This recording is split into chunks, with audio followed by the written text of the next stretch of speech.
Have you ever tried to explain a really complex video game to, like, your parents? Oh, God, yes. You start with the absolute basics, right? Okay, so this button makes you jump. Simple enough. Exactly. But then, 5 minutes later, you're deep in it, trying to explain why you need to collect 7 soul crystals to defeat the Shadow King before the purple moon is full. And you just see their eyes glaze over completely.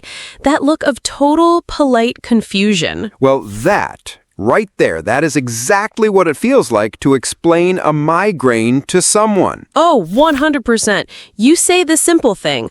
I have a headache, and what they hear is, this button makes you jump. But what you're really saying is that you're facing the final boss in a secret level they never even knew existed. And there are definitely 7 soul crystals and a purple moon involved somewhere. It's a whole thing. So today, we're giving you the strategy guide. We're going to translate that secret language of migraine into plain, simple English. Welcome, everyone, to the Migraine Man Dictionary. Let's open it up. All right, dictionary's open. First entry on the list, brain fog. Oh, a classic.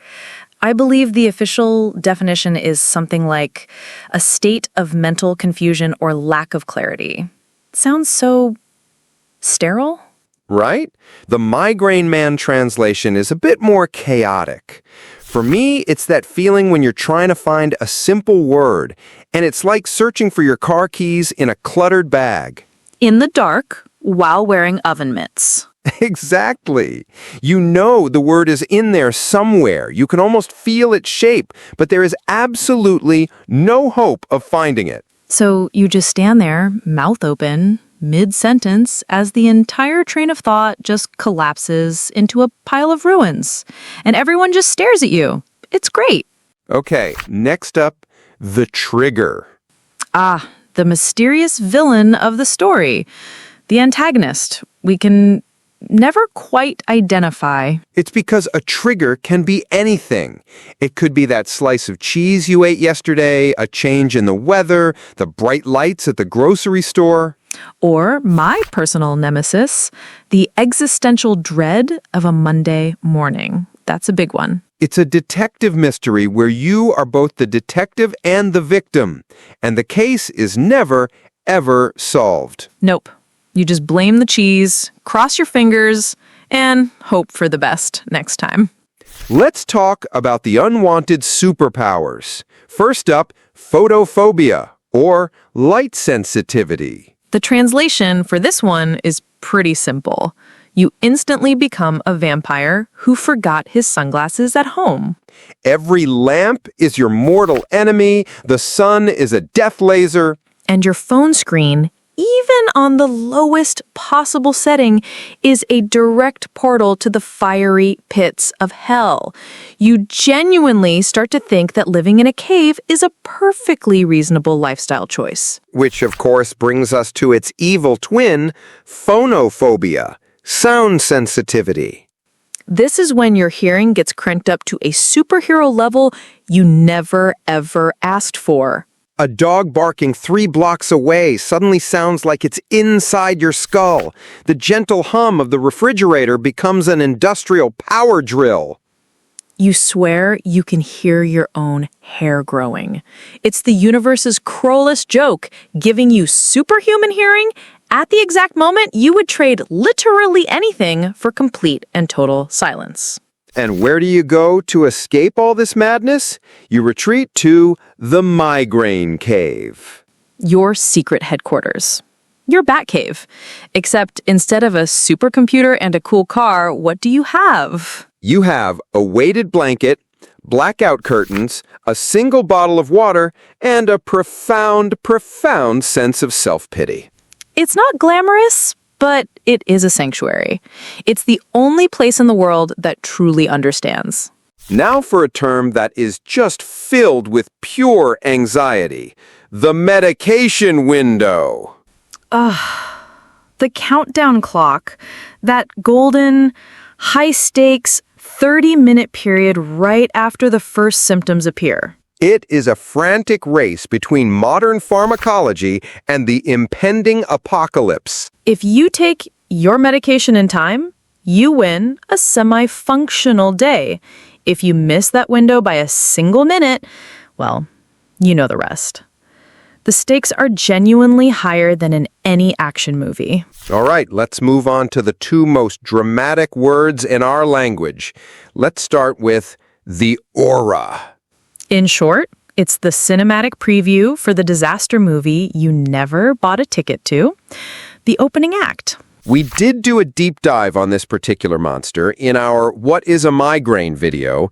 The link's in the description if you're a fan of horror films. But for now, all you really need to know is this. It's the moment your brain politely says, brace for impact. And finally, after the storm passes and the battle is over, what's left? You get the migraine hangover, the postdrome. This is the zombie phase. The main fight is over, but your brain feels like it's been used as a bowling ball for the last 12 hours. We also covered this in that first video, but the short version is the body is technically working, but there is absolutely no one in the driver's seat. You are walking, talking, dial-up modem in a 5G world. Good luck with that. Okay, dictionary's closed for now. This next section is all about real-world application. Field training. Exactly. We've all had to create this secret language of understatements to describe our reality Without sending everyone else running for the hills in terror. It's a survival tactic. So let's translate some of the greatest hits. I'll start. When we say, I have a headache, What they hear is, I have a minor temporary discomfort. What we really mean is, this is a code red. I am initiating a full system evacuation. The building is my body, and it is coming down. perfect. Okay, how about this one? I'm a little tired. What they hear, I could use a nap. What we really mean is, I have just returned from a 12-hour civil war fought entirely inside my skull. I am not tired. I am a survivor. Okay, here's a subtle one. When we say, the light's a bit bright in here, They hear, could you dim the lights a little? But what we really mean is, I am a moth being actively incinerated by a supernova that you seem to think is a standard 60-watt light bulb. Please, for the love of God, make it stop. how about, I'm just going to be quiet for a bit? A dangerous one. They hear, I'm in a bad mood and don't want to talk. But the reality is, I am currently dedicating 99% of my available brain power to manually overriding my body's puke reflex.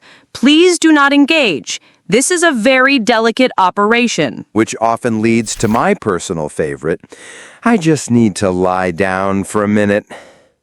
What they hear, I'm going to take a quick rest. What we truly mean is, I am now entering an emergency hibernation protocol. Do not speak to me, do not look at me, and please, I am begging you, do not breathe too loudly within a 10-foot radius. And this feeling, this need to cancel everything and just lie down, it's honestly the number one reason people think we're unreliable. The dreaded flaky label. Exactly. We actually filmed a very personal story about this exact painful dilemma, how a perfect day can completely fall apart because you have to hit that eject button.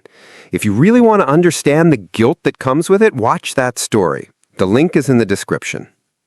Okay, back to the translations before I get sad. Good idea. When we say, can you please turn the TV down? They hear, it's a little loud.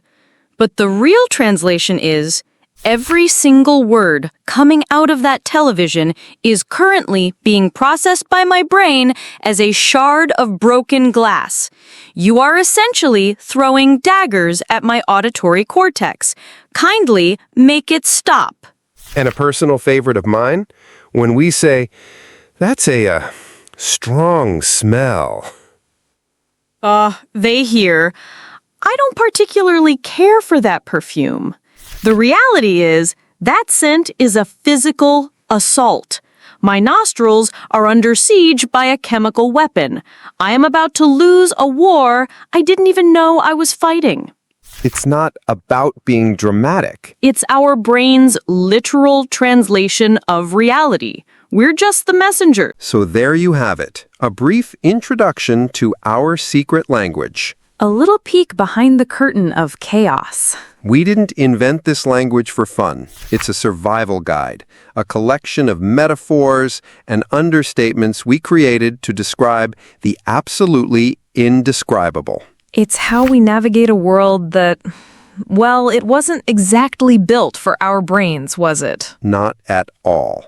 And it can feel incredibly lonely sometimes. It's like you're a tourist in a foreign country where no one understands what you're saying, and you just don't have the right words to explain the battle you're fighting. But then, the most beautiful, the most magical thing happens. You find someone else who speaks your language. Exactly. You say, I'm deep in a migraine hangover, and they don't even blink. They just nod and say, the zombie phase. Got it. There's no need for a translator, no need for justification. There's just understanding. And in that one moment, you feel seen, you feel believed, and you remember that you are not alone. And that's the message we want to leave you with today. To everyone listening who is part of this club we never asked to join, your pain is valid. Your fight is real. You are not being dramatic and you are not unreliable. You are a warrior navigating a world with a secret, hidden level of difficulty. So be kind to yourself. Forgive yourself for the canceled plans, and celebrate the good days whenever they come. We're in this together. And now, it's your turn. We want to build the official Migraine Man Dictionary, and we seriously need your help. What's the best, the funniest, or the most accurate term in your personal migraine dictionary? What's your go-to metaphor to describe your pain? We want the good stuff. Write your best entries in the comments below. Let's build this language together, one hilarious and painfully true definition at a time. Thank you for tuning in to the very first episode of Brainstorm. Don't forget to like this video if you felt seen, and subscribe to become a part of the Migraine Man community. We'll see you next time.